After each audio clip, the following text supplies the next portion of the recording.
Hello, I'm Jonathan Fruitkin, and I realized when I was introducing other people that I kind of forgot to introduce myself.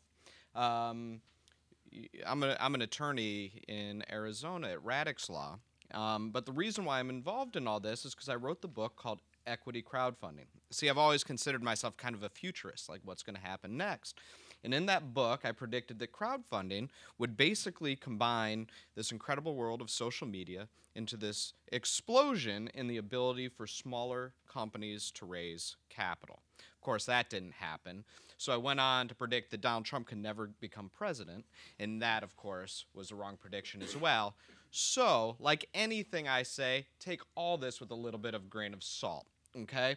You know, one thing that I've definitely noticed from kind of the olden days of the 1990s is that we have this varying level of technical knowledge and technical language when talking about blockchain and talking about securities and stuff like that. And so most of the time we like nod at each other and we're like, right, but we don't know what each other are talking about.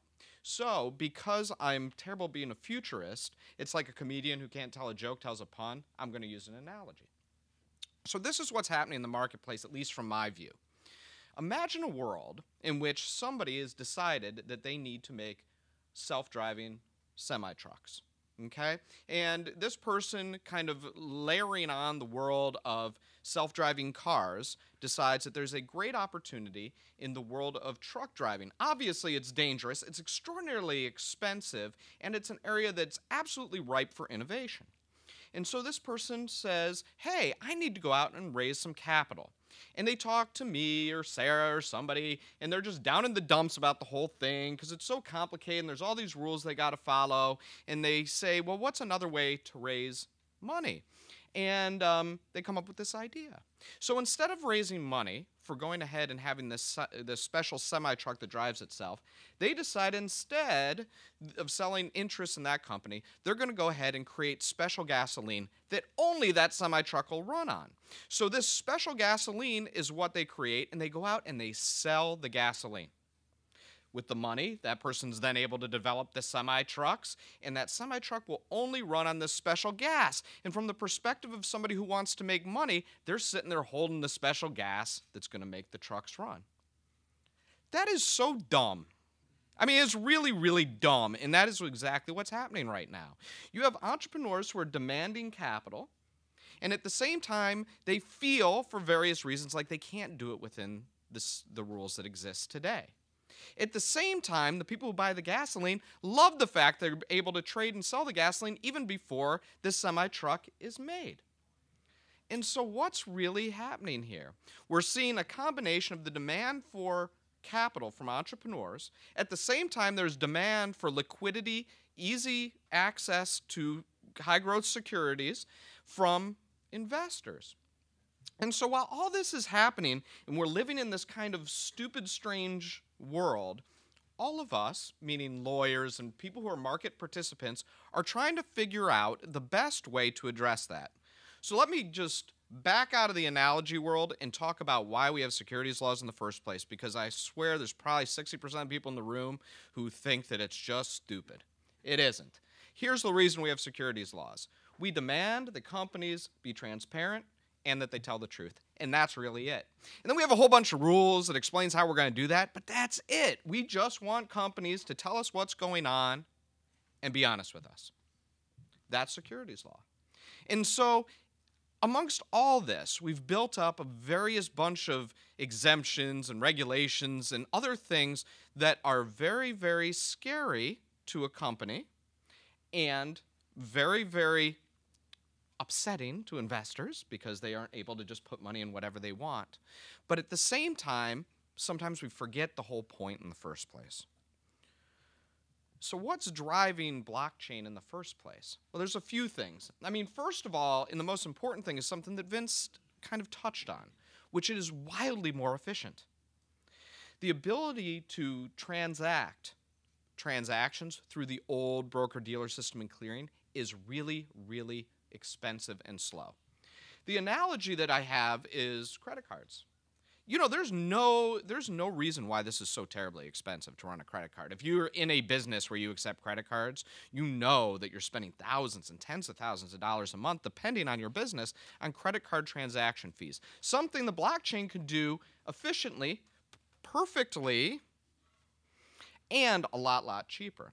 And so there's an efficiency mechanism to it. But there's also something about the liquidity.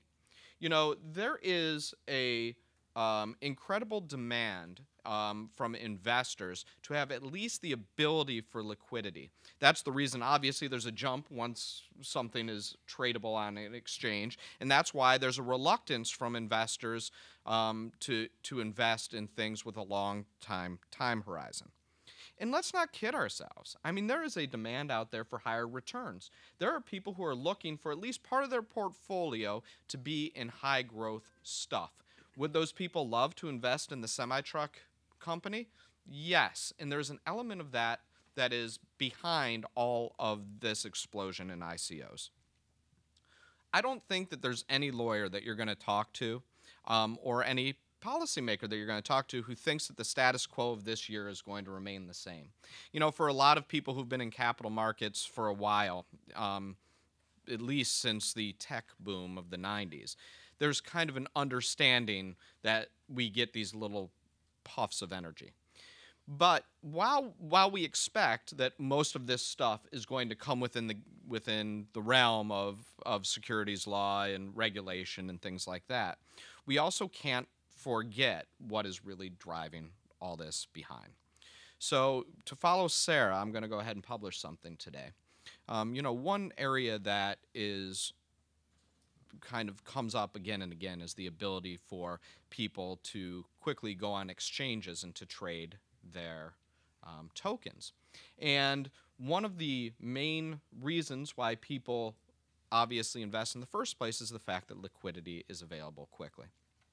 One of the comments, kind of the footnote in the Dow Investigative Report from the SEC indicated that, of course, for securities, they need to be traded legally.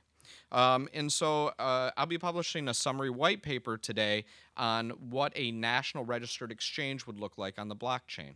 Now, there's some challenges to be sure, but there's also no question that the efficiency that comes from the blockchain, the ability to have liquidity, and the ability to have potential for higher returns will be best served by something that fits within the existing law. So with that being said, I'm going to, first of all, remind everybody if they have questions to kind of come up here, and I'm going to turn it back to Sarah.